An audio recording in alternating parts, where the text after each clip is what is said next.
Sejak kecil, aku terbiasa hidup mandiri. Ibuku adalah orang tua tunggal. Setiap hari aku melihatnya bekerja keras, dan ayahku entah berada di mana. Ibu mendidikku dengan penuh disiplin. Karena itulah, aku tumbuh menjadi wanita yang kuat dan tangguh.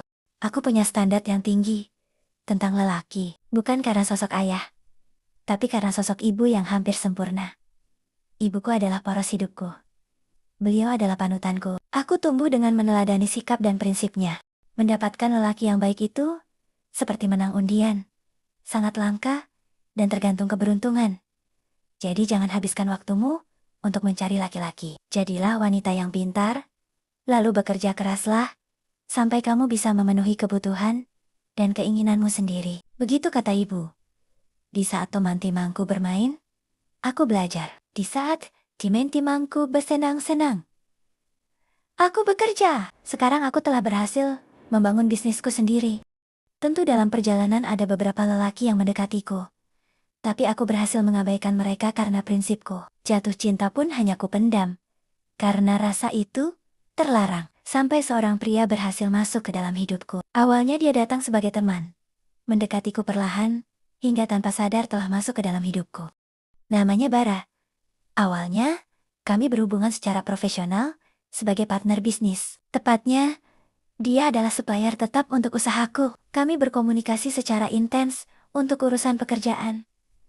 Dan entah bagaimana, kami menjadi dekat. Dia sering berkunjung dan menemaniku di jam makan. Dia tahu makanan kesukaanku dan selalu membelikannya untukku. Bara selalu tahu saat aku sedang kesulitan dan tahu cara menyelesaikan masalahku.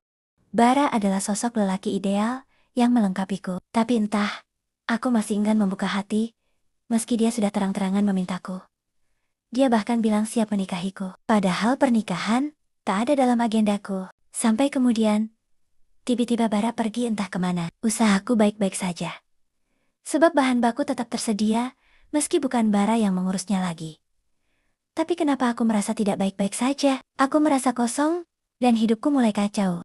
Aku pun tidak percaya kalau diriku bisa selemah ini. Kami tidak pernah melampaui batas. Dan Bara tak mengambil apapun dariku. Hanya kehadirannya yang membuatku terbiasa. Tapi kehilangan dirinya terasa begitu menyakitkan.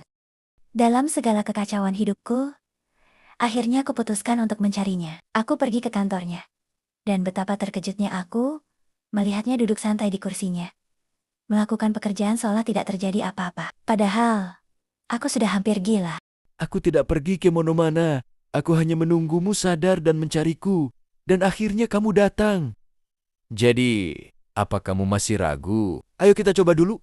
Apa aku semenakutkan itu? Aku tidak akan mengubah diri dan hidupmu. Kalau nanti kamu tidak bahagia bersamaku, kamu boleh pergi dan kembali pada kehidupanmu. Ya, selama ini, aku memang takut untuk percaya pada laki-laki. Tapi kini, aku sadar, aku lebih takut kehilangan Bara. Akhirnya aku berani mengambil keputusan untuk menerimanya dan hidup bersamanya.